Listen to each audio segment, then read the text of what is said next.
తాకట్టులో ఉన్న బంగారాన్ని విడిపించి ఆ రోజు ఆన్లైన్ రేటుకే మేము కొంటాం. Sharma gold company.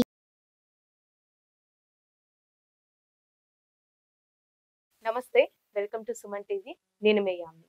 మనకి జూన్ నెలలో 12 రాశుల వారికి ఏ విధంగా ఉంటుంది, ఈ విషయాలు మనకి తెలియచేయడానికి ప్రస్తుతం మనతో ఉన్నారు ప్రముఖ ఆధ్యాత్మికవేత్త, ప్రముఖ జ్యోతిష వాస్తు పండితులు బ్రహ్మశ్రీ డాక్టర్ నాయకంటి మల్లికార్జున శర్మ గారు ఉన్నారు.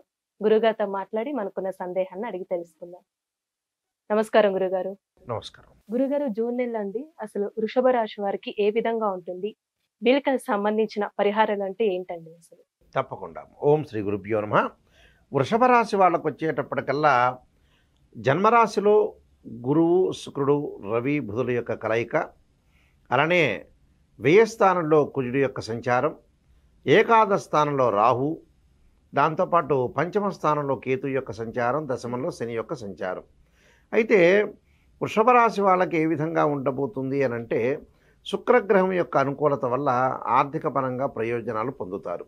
అంటే వేరే వాళ్ళ ద్వారా కూడా లాభాలు పొందే అవకాశం అనేది ఒకటి ఉంటుంది. అంటే రాస్యాధిపతి జన్మంలో ఉండటము, దాంతోపాటు శుక్రగ్రహం యొక్క అనుకూలత అనేది బాగా ఎక్కువగా ఉంటుంది. అంటే ఇక్కడ శుక్రుడు వల్ల కూడా ఆర్థిక పరంగా ప్రయోజనాలే కాకుండా కొన్ని బలమైన సంకేతాలు, విదేశాలకు వెళ్ళే బలమైన సంకేతాలు ఏర్పడే అవకాశం ఒకటి ఉండటం, అలానే వివిధ కారణాల వల్ల కూడా విదేశాలకు వెళ్ళే అవకాశాలు ఎక్కువగా ఉంటాయి వీళ్ళకి. అంటే అన్ని గ్రహాల యొక్క కలయిక వల్ల. అంటే కొన్ని జాగ్రత్తగా చూసుకోవాలి. అంటే డాక్యుమెంట్స్ సంబంధించిన విషయాల్లో కూడా కొంత సమస్యలు, ఇబ్బందులు రాకుండా జాగ్రత్త పడటం అనేది చాలా ఇంపార్టెంట్. అంటే అన్ని పత్రాలను చాలా చక్కగా చూసుకోవాలి డాక్యుమెంట్స్ అనేవి. అంటే అబ్రాడ్ వెళ్ళాలంటే కొన్ని డాక్యుమెంట్స్ అనేవి చాలా మోస్ట్ ఇంపార్టెంట్ కాబట్టి ఆ విషయంలో కొద్దిగా ప్రయారిటీ ఎక్కువ ఇవ్వాలి. దానితో పాటు డెవలప్మెంట్ విషయంలో కూడా అనుకూలంగా ఉండే అవకాశం ఉంటుంది. అంటే ఆర్థిక పరంగా ప్రయోజనాలు కలుగుతారు. అంటే వ్యాపార సంబంధించిన విషయాలు, నూతన వ్యాపారాలు ప్రారంభం చేయకూడదు, కానీ ఉన్న వ్యాపారాన్ని చాలా జాగ్రత్తగా కొనసాగించి ముందుకు వెళ్ళాలి. అలానే ఉద్యోగపరంగా కొంత ప్రమోషన్లు వచ్చే అవకాశం ఉంటుంది. స్థానచలనం కూడా జరిగే అవకాశాలు ఎక్కువగా ఉంటాయి. అంటే సమర్థవంతంగా ఉండటం ఒకటి, సమర్థవంతంగా ఉండటంతో పాటు కొంత లోతైన అంశాలను విశ్లేషణ చేసే అవకాశాలు ఎక్కువగా ఉంటాయి. దాంతోపాటు కొన్ని ప్రయోజనాలు కలగటం ఒకటి, అంటే ఇంట్లో తల్లి యొక్క ప్రభావాన్ని ఎక్కువగా ఉండే అవకాశం ఒకటి ఉంటుంది. అంటే వీళ్ళకు వచ్చేటప్పుడు వృషభ రాశి వాళ్ళు ప్రధానంగా స్థితిగతులు మారే అవకాశం ఒకటి ఉంటుంది. కానీ డబ్బు విషయంలో మటుకు కొంత పొదుపు పాటించడం చాలా మంచిది ఈ నెలలో. అంటే ఎలా పడితే అలాగా విచ్చలవిడిగా ఖర్చు చేయకుండా కొంత పొదుపును పాటించాలి. కొన్ని విషయాలు ఆశాజనకంగా ఉండే అవకాశం ఉంటుంది.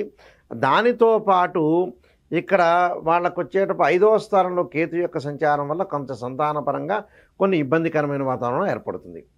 అంటే సంతాన ప్రయోజనాలను ఆలోచన చేయాలి. సంతానపరంగా ఎలా ఉంటుందనేది ఆలోచన చేసి ముందుకు వెళ్ళాలి. ఆర్థిక పరంగా వ్యాపారస్తులకు అనుకూలమైన కాలం.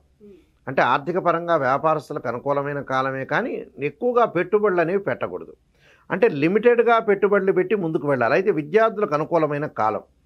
దానితో పాటు వివాహం సంబంధించిన విషయాల్లో వాళ్ళందరికీ కూడా వివాహాలు జరిగే అవకాశం ఎక్కువ ఉంటుంది. అంటే శుక్రబలంతో ఆ వివాహం అనేది జరుగుతుంటుంది.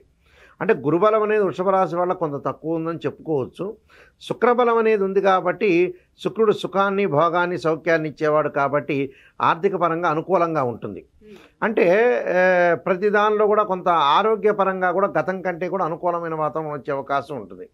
అంటే డబ్బులు వస్తుంటాయి, వాళ్ళు పొదుపు చేయాలి. పొదుపు చేయకుండా విచ్చలవిడిగా ఖర్చు చేయకూడదు, అదొకటి. అయితే ఇక్కడ రవి, బుధ, శుక్రగ్రహాలు కూడా ద్వితీయ స్థానంలోకి వస్తాయి జూన్ మధ్య భాగంలో.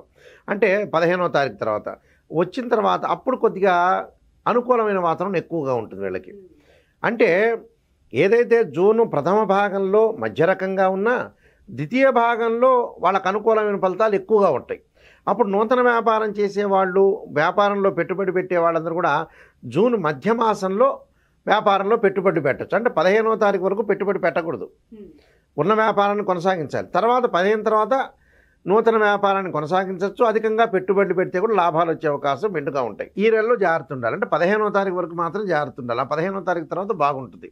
ఎందుకంటే రాస్యాధిపతి శుక్రుడు, ఏదైతే వృషభ రాశికి రాస్యాధిపతి శుక్రుడు జన్మంలో ఉంటాడు, మంచిదే. ద్వితీయంలో ఉండటం కూడా మంచిదే. అలానే బుధుడు కూడా మారటం వల్ల కూడా వ్యాపార పరంగా అనుకూలంగా ఉంటుంది. ద్వితీయ భావంలో స్వక్షేత్రంలో రావటం వల్ల కూడా అనుకూలమైన ఫలితాలు ఉంటాయి రాస్యాధిపతి. కాబట్టి వీళ్ళకి వృత్తిపరంగా అనుకూలంగా ఉండటం అనేది జూన్ 15 తర్వాత అనుకూలంగా ఉంటుంది. అంటే ఉద్యోగస్తులకు మటుకు జూన్ అంతా కూడా బాగుంటుంది, ఏం పర్లేదు. అలానే చిరు వ్యాపారాలు చేసే వాళ్ళకు కూడా ప్రధానంగా అనుకూలమైన ఫలితాలు వచ్చే అవకాశం ఉంటుంది. కొంత ప్రయోజనకరమైన వాతావరణం ఉంటుంది. తల్లి విషయంలో కొంత జాగ్రత్తగా ఉండాలి. అలా ఆరోగ్యం అనేది మధ్యస్థరంగా ఉండే అవకాశం ఉంటుంది. అంటే రియల్ ఎస్టేట్ వ్యాపారులు కానీ, కన్స్ట్రక్షన్ కానీ, అగ్రికల్చర్ ల్యాండ్ వాళ్ళు కానీ అధికంగా పెట్టుబడి అనేది పెట్టకూడదు. జూన్ 15 తర్వాత అధికంగా పెట్టుబడి పెట్టచ్చు. దానివల్ల ఈ ప్రాబ్లం ఏం లేదు. అంటే 15వ తారీఖు వరకు వీళ్ళు జాగ్రత్తగా ఉండటం మంచిది. అలానే అన్ని విషయాలు కూడా బహిరంగంగా చెప్పకూడదు. ఉద్యోగస్తులు కూడా ప్రతి విషయాన్ని కూడా తోటి సహచరులతోటి కూడా కొంత షేర్ చేసుకోవచ్చు, కానీ ఎవరు మంచి ఎవరు చెడ్డన ఆలోచన చేసి ముందుకు వెళ్ళాలి. రాహు యొక్క ఫలితం వల్ల కూడా ఏకాదశ స్థానం రాహు ఉండటం వల్ల కూడా విదేశాల్లో సెటిల్ కావటం ఒకటి, అలానే కంపెనీ త్రూ కూడా విదేశాలకు వెళ్ళే అవకాశం ఉంటుంది. కొన్ని ఎలక్ట్రానిక్స్ గూడ్స్ కొనుగోలు చేసే అవకాశాలు మెండుగా ఉంటాయి. ఆలోచన సరళిలో మార్పులు జరిగే అవకాశం ఉంటుంది. అంటే మానసికంగా వాడు స్ట్రాంగ్గా ఉండే అవకాశం ఉంటుంది. వాగ్దాటి బాగా పెరిగే అవకాశం ఉంటుంది. విద్యార్థులకు కూడా అనుకూలమైన కాలం, సమర్థవంతంగా ముందుకు వెళ్ళే అవకాశాలు ఎక్కువ ఉంటాయి. అంటే వృత్తి ఉద్యోగ వ్యాపార రంగం వాళ్ళందరికీ కూడా అనుకూలంగా ఉండే అవకాశం ఎక్కువగా ఉంటుంది. అంటే కుటుంబ పరంగా కూడా అనుకూలమైన వాతావరణం జరిగే అవకాశం ఉంటుంది. ఆరోగ్య సమస్యలు పెద్దగా వచ్చే అవకాశం అనేది చాలా తక్కువగా ఉంటుంది. వీళ్ళకి ఉన్న ఆరోగ్యాన్ని జాగ్రత్తగా కాపాడుకోవాలి, ముందుకు వెళ్ళాలి. కానీ వృషభ రాశి వాళ్ళకి పెద్దగా ఇబ్బందికరమైన వాతావరణం అని లేదు. ఆదాయం కూడా గణనీయంగా పెరిగే అవకాశం ఉంది. ఏకాగ్రత బాగా పెరుగుతుంటుంది.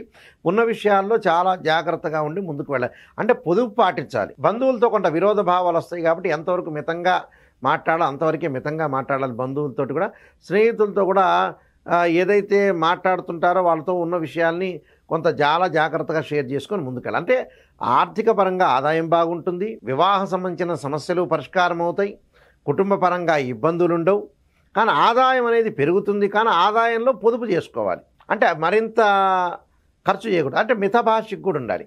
ఎక్కువగా బంధువులతోటి ఎక్కువగా మాట్లాడకూడదు. లిమిటెడ్గా ఉండాలి జూన్ మాసంలో.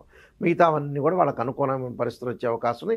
వాహనాల మీద వెళ్ళేటప్పుడు కొంత కుజుడు బాగలేదు కాబట్టి వాహనాల మీద వెళ్ళేటప్పుడు జాగ్రత్తగా ఉండాలి. వాహనాలు కొనుగోలు చేసే విషయంలో కూడా కొద్దిగా జాగ్రత్తగా ఉండి కొన్ని పరిహారాలు చేసుకొని ముందుకెళ్తే చాలు. వాళ్ళు తప్పకుండా పరిహారాలు చేసుకోండి. ఏంటంటే సూర్యభగవానుడి యొక్క ఆరాధన చేయాలి.